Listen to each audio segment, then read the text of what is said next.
Hello. तो अभी start करेंगे चैप्टर 2। हमने क्लास में भी इसको पढ़ा था चैप्टर 2 को, और एक बार दोबारा देख लेते हैं। तो चैप्टर 2 का नाम था साम्य अवस्था। क्या नाम था? साम्य अवस्था। अंग्रेजी में इसको कहते हैं इक्विलिब्रियम। क्या कहते हैं? इक्विलिब्रियम। इक्विलिब्रियम। तो जैसा कि मैंने आपको क्लास में पढ़ाया था कि अगर कोई बॉडी है ना, अगर कोई बॉडी अपनी पोजीशन में चेंज नहीं करती है ना, अगर कोई बॉडी अपनी अवस्था में परिवर्तन नहीं करती है तो हम उसको क्या बोलते हैं कि वो साम्य अवस्था में है ना। अब अवस्था में परिवर्तन ना करने के दो कारण हैं, दो तरह से हो सकता है। अगर कोई बॉडी स्थिर है, फॉर एग्जांपल ये कोई बस है और ये बस अगर खड़ी हुई है बस स्टैंड पे, तो ये क्या बोलूँगा मैं इसको, ये साम्य अवस्था में है ना। और अगर ये बस चल भी रही है और इसकी स्पीड कांस्टेंट है, मान लेते हैं 40 किलोमीटर प्रति घंटा की रफ्तार से चल रही है और ये स्थिर है, तब भी मैं क्या बोलूँगा, ये साम्य अवस्था में है। ठीक है, तो समझ में आ गया होगा साम्य अवस्था आपको। तो साम्य अवस्था दो तरह की होती है, एक होता है स्थिर साम्य अवस्था और एक होती है गतिज।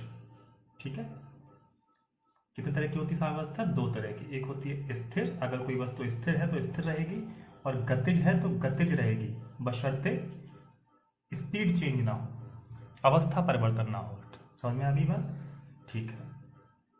अब जो साम्य अवस्था है वो साम्य अवस्था है, ठीक है, तो इसको हम एक तरह से और देख सकते हैं, है ना। तो साम्य अवस्था में जो हमारा इक्विलिब्रियम है वो तीन तरह का हो सकता है। एक हो सकता है स्थिर संतुलन, स्थिर संतुलन।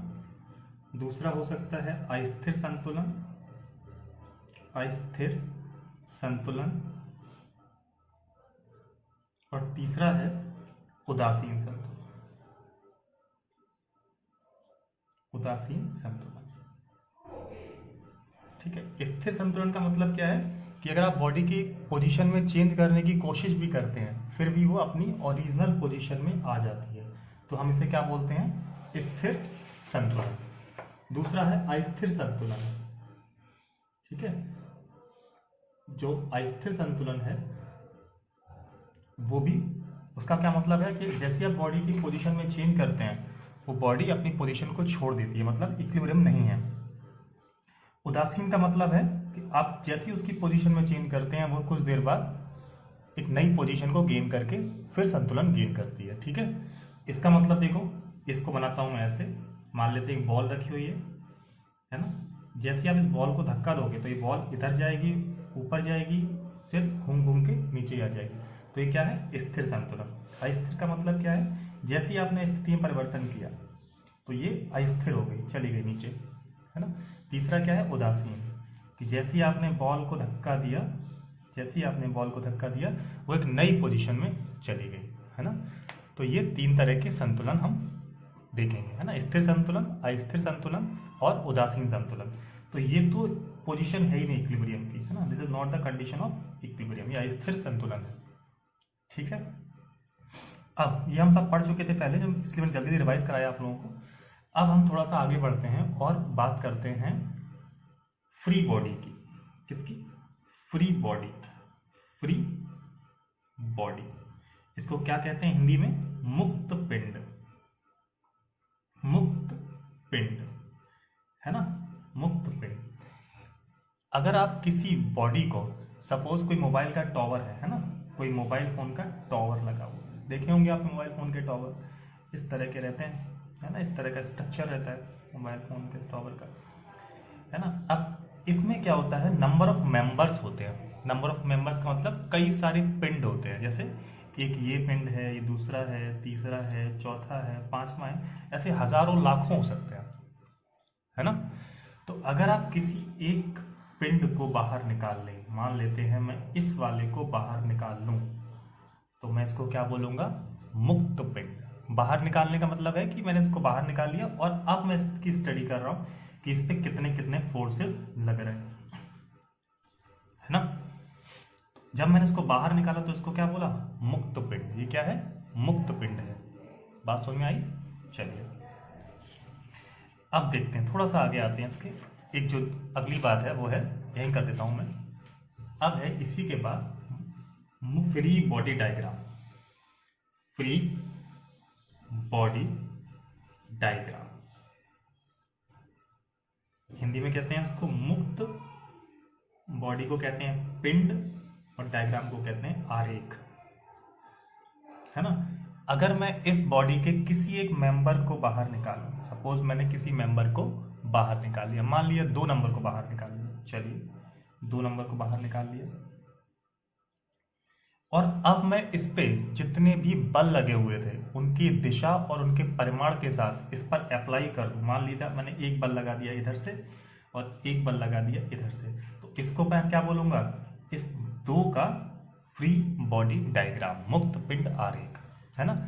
तो जब आप किसी भी कंस्ट्रक्शन से, किसी भी मशीन से किसी एक पिंड को अलग कर लेते हैं, विच्छेदित कर लेते हैं, है ना, और उस पे सभी बलों का दिशा एवं परिमाण के साथ आरोपित कर देते हैं या आप अप्लाई कर देते हैं, तो जो डायग्राम बनता है उसे हम बोलते हैं मुक्त पिंड आरेख। समझ में आई बात। अगर आप किसी भी मेंबर को, किसी भी पिंड को बाहर निकाल लेंगे और उस पर जितने जितने फोर्स जिस जिस दिशा में लग रहे हैं सब अगर आपने लगा दिए तो इसको बोलेंगे फ्री बॉडी डायग्राम। ठीक है, चलिए अब देखो मैं इसका एक और एग्जांपल देता हूं तो बात पूरी समझ में आ जाएगी। मान लीजिए एक बच्चा है आपकी क्लास का, ये एक बच्चा आपकी क्लास में पढ़ता है ना, ये बच्चा आपकी क्लास में है ना। अब ये जो बच्चा है ये जमीन पे खड़ा हुआ है, किस पे खड़ा हुआ है, जमीन पे, है ना। तो अगर मुझे इस बच्चे का मुक्त पिंड आरेख बनाना है तो मुझे क्या करना पड़ेगा, इसके जमीन से सपोज इस बच्चे का वजन है 100 किलोग्राम, 100 किलोग्राम का बच्चा बताइए, है ना। अब मुझे इसका बनाना है मुक्त पिंड डायग्राम, तो मैं क्या करूंगा, इस बच्चे को यहाँ बना लूंगा दोबारा, यही बच्चा है, थोड़ा सा अलग बन सकता है, यहाँ बना लिया मैंने इस बच्चे को, है ना, इस बच्चे को यहाँ बना लिया। अब इसको मैंने हवा में लटका दिया, सोचिए मैंने इसको हवा में लटका दिया। अब मैं क्या कह रहा हूँ कि इसके ऊपर पृथ्वी ने, अर्थ ने एक फोर्स लगाया था 100 गुणा जी से मल्टीप्लाई कर देते हैं न्यूटन का ऊपर की तरफ, और इसका अपना वजन कितना है 100 गुणा जी नीचे की तरफ, ये वजन अपना है। तो वजन कहाँ लगेगा, नीचे की तरफ, और पृथ्वी कहाँ फोर्स लगाएगी, ऊपर की तरफ, तभी तो ये रुक पाएगा, वरना अगर ये कहीं पानी में खड़ा हो जाता तो नीचे गिर जाता। तो इस प्रक्रिया को हम बोलते हैं फ्री बॉडी डायग्राम। तो इसको इतना कॉम्प्लिकेटेड, इतना मुश्किल नहीं बना के हम सिंपल बनाते हैं, बच्चे को ऐसा बनाएंगे छोटा सा। ये बच्चा है, इसका वजन कितना है 100 गुणा जी से मल्टीप्लाई करने से न्यूटन में बदल जाती है चीज, है ना।